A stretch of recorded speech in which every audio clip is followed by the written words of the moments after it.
Korang tengok kan pasal yang dia nak pergi beli arak tu, sebabkan orang tuduh dia mabuk tapi dia tak mengaku. Kalau korang nak tahu, dia dah tak duduk dah dengan family dia. Tapi waktu yang orang tuduh dia mabuk tu, sebenarnya memang dia mabuk. Dia pergi enjoy dengan kawan-kawan dia dan dia balik dalam keadaan mabuk. Sebab tu dia kena halau dengan bapak dia. Nak tengok saya mabuk betul-betul lah. Buat korang tengok aku mabuk betul-betul.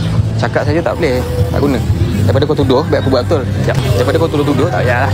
Yang aku buat depan kau. Ni depan semua orang kan. Nak bodoh lah. Nak binah pun macam-macam. Nak apa-apa sial. Robot ke apa? Tak, dia nak tengok. Bagi. Main.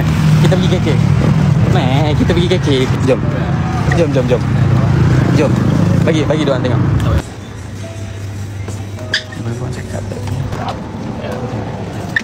Tak, tunjuk sekali. Tunjuk je sekali kat dia.